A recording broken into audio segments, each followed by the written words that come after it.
ಜೀವನದಲ್ಲಿ ಎಲ್ಲರೂ ನಾನು ಯಶಸ್ವಿಯಾಗಬೇಕು, ಸಕ್ಸಸ್ ಪಡೆಯಬೇಕು ಅಂತ ಬಯಸುತ್ತಾರೆ.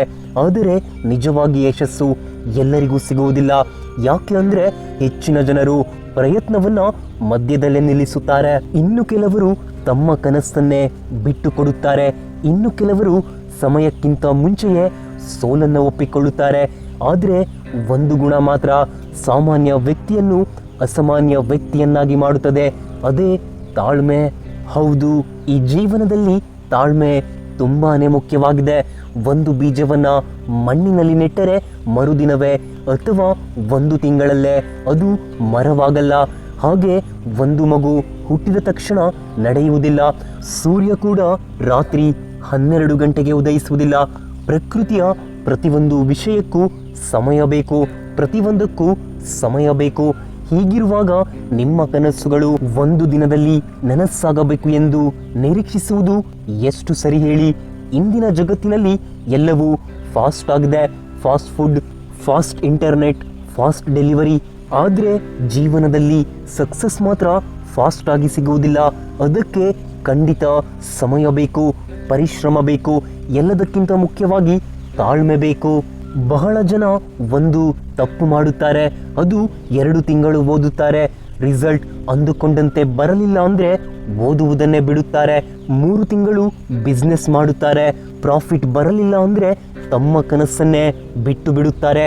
ಹಾಗೆ ಕೆಲವು ದಿನ ಜಿಮ್ಗೆ ಹೋಗುತ್ತಾರೆ, ತಮ್ಮ ದೇಹದಲ್ಲಿ ಬದಲಾವಣೆ ಕಾಣಿಸಲಿಲ್ಲ ಅಂದರೆ ಅದನ್ನು ನಿಲ್ಲಿಸಿ ಬಿಡುತ್ತಾರೆ. ಇಲ್ಲಿ ಸಮಸ್ಯೆ ಪರಿಶ್ರಮದಲ್ಲ, ಸಮಸ್ಯೆ ತಾಳ್ಮೆಯ ಕೊರತೆಯಲ್ಲಿ ಇದೆ. ಹೌದು, ಇದು ನಿಜವಾಗಿದೆ. ಈ ದಿನ ನೀವು ಕಾಣದ ಬೆಳವಣಿಗೆ ನಾಳೆ ಎಲ್ಲರಿಗೂ ಕಾಣುವ ಸಕ್ಸಸ್ ಆಗಬಹುದು. ಒಂದು ಮರ ಎಷ್ಟೇ ದೊಡ್ಡದಾಗಿ ಬೆಳೆದಿದ್ದರೂ ಬೇರುಗಳ ಹಿಡಿತದಲ್ಲಿ ಅದು ನಿಂತಿರುತ್ತೆ. ಎಲ್ಲರ ಕಣ್ಣಿಗೆ ಮರ ಕಾಣುತ್ತದೆಯೇ ಹೊರತು ಮಣ್ಣಿನ ಒಳಗಿರುವ ಬೇರು ಕಾಣುವುದಿಲ್ಲ. ನಮ್ಮ ಜೀವನವು ಇಲ್ಲಿ ಹಾಗೆ ಆಗಿದೆ. ನಾವು ಮೊದಲು ಒಳಗಿನಿಂದ ಗಟ್ಟಿಯಾಗಬೇಕು, ಸದೃಢರಾಗಬೇಕು, ನಂತರ ಹೊರಗಿನ ಸಕ್ಸಸ್ ಸಿಗುತ್ತದೆ. ಆದರೆ ಇಲ್ಲಿ ನಾವು ನೆನಪಿಡಬೇಕಾದುದು ತಾಳ್ಮೆ ಅಂದರೆ ಸುಮ್ಮನೆ ಕಾದು ಕುಳಿತುಕೊಳ್ಳುವುದಲ್ಲ. ಅದು ತಾಳ್ಮೆ ಅಂದರೆ ಕಷ್ಟ ಬಂದರೂ ಪ್ರಯತ್ನವನ್ನು ಬಿಡದೆ ಮುನ್ನಡೆಯುವುದು. ರಿಸಲ್ಟ್ ತಡವಾದರೂ ಕಾನ್ಫಿಡೆನ್ಸ್ ಕಳೆದುಕೊಳ್ಳದೇ ಇರುವುದು. ಪ್ರತಿದಿನ ಒಂದು ಹೆಜ್ಜೆ ಗುರಿಯತ್ತ ಇಡುವುದು.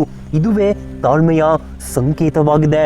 ಒಂದು ಸಲ ಯೋಚನೆ ಮಾಡಿ, ಎಕ್ಸಾಮಲ್ಲಿ ಫಸ್ಟ್ ಅಟೆಂಪ್ಟಲ್ಲೇ ಸಕ್ಸಸ್ ಸಿಗಲಿಲ್ಲ, ಕೆಲಸ ಸಿಗಲಿಲ್ಲ, ನೀವು ಎಷ್ಟೇ ಎಫರ್ಟ್ ಹಾಕಿದ್ರೂ ರಿಸಲ್ಟ್ ಅಂದುಕೊಂಡಂತೆ ಬರಲಿಲ್ಲವಾ? ಆಗ ನೀವು ನೆನಪಿಡಿ, ಸಮಯ ನಿಮ್ಮ ವಿರುದ್ಧ ಕೆಲಸ ಮಾಡುತ್ತಿಲ್ಲ, ನಿಜವಾಗಿ ಅದು ನಿಮ್ಮನ್ನು ಗಟ್ಟಿಗೊಳಿಸುತ್ತಿದೆ ಅಂದುಕೊಳ್ಳಿ. ಚಿನ್ನ ಬೆಂಕಿಯಲ್ಲಿ ಸುಟ್ಟಾಗ ಮಾತ್ರ ಹೊಳೆಯುತ್ತದೆ. ವಜ್ರ ಒತ್ತಡವನ್ನು ಸಹಿಸಿದಾಗ ಮಾತ್ರ ಮೌಲ್ಯವನ್ನು ಪಡೆಯುತ್ತದೆ. ಹಾಗೆ ಮನುಷ್ಯನು ಸಹ ಕಷ್ಟವನ್ನು ಎದುರಿಸಿ ಪ್ರಯತ್ನವನ್ನು ಬಿಡದೆ ಮುನ್ನಡೆದಾಗ ಮಾತ್ರ ಎತ್ತರಕ್ಕೆ ಬೆಳೆಯುತ್ತಾನೆ. ನಿಮ್ಮ ಜೀವನದಲ್ಲಿ ಈಗ ಇರುವ ಕಷ್ಟವೇ ಶಾಶ್ವತವಲ್ಲ, ಅದೇ ನಿಮ್ಮ ಯಶಸ್ಸಿನ ಆರಂಭದ ಅಧ್ಯಾಯ. ಆದ್ದರಿಂದ ಪುಸ್ತಕವನ್ನು ಅರ್ಧದಲ್ಲೇ ಮುಚ್ಚಬೇಡಿ, ಕೊನೆಯ ಪುಟದವರೆಗೂ ಓದಿ. ಹಾಗೆ ಈ ಜೀವನದಲ್ಲಿ ಕೊನೆಯವರೆಗೂ ಹೋರಾಡಿ. ಅದು ತಾಳ್ಮೆಯಿಂದ ಮುನ್ನಡೆಯುವ ವ್ಯಕ್ತಿಯನ್ನ ಯಾರೂ ಸಹ ಸೋಲಿಸಲು ಸಾಧ್ಯವಿಲ್ಲ. ಅದು ಯಾಕೆ ಅಂದರೆ ತಾಳ್ಮೆ ಇರುವ ವ್ಯಕ್ತಿ ಸೋತರೂ ಸಹ ಮತ್ತೆ ಎದ್ದು ನಿಲ್ಲುತ್ತಾನೆ, ಮತ್ತೆ ಪ್ರಯತ್ನ ಪಡುತ್ತಾನೆ, ತನ್ನ ಕಲಿಕೆಯನ್ನು ಮುಂದುವರಿಸುತ್ತಾನೆ. ಹಾಗೆ ಒಂದು ದಿನ ಗೆಲ್ಲುತ್ತಾನೆ.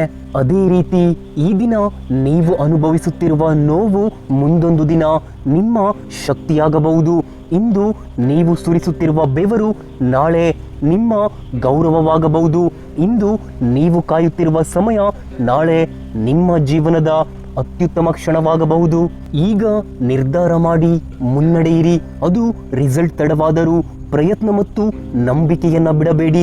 ಜನ ನೋಡಿ ನಕ್ಕರೂ ಕನಸನ್ನ ಬಿಡಬೇಡಿ. ಸಮಯ ನಿಮ್ಮನ್ನ ಎಷ್ಟೇ ಪರೀಕ್ಷಿಸಿದರೂ ಹೋರಾಟವನ್ನ ಬಿಡಬೇಡಿ. ಏಕೆಂದರೆ ತಾಳ್ಮೆಯಿಂದ ಮಾಡಿದ ಪ್ರತಿಯೊಂದು ಪ್ರಯತ್ನಕ್ಕೂ ಸಹ ಒಂದು ದಿನ ಖಂಡಿತ ಪ್ರತಿಫಲ ಸಿಗುತ್ತದೆ.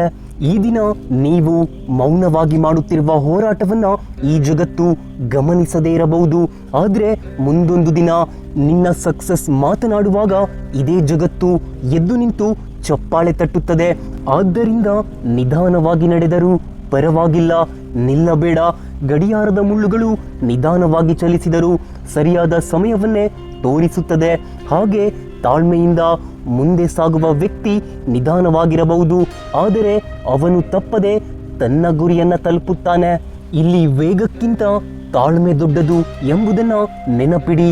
ಮುನ್ನಡೆಯುತ್ತೀರಿ. ಒಳ್ಳೆಯದಾಗಲಿ. ಧನ್ಯವಾದ.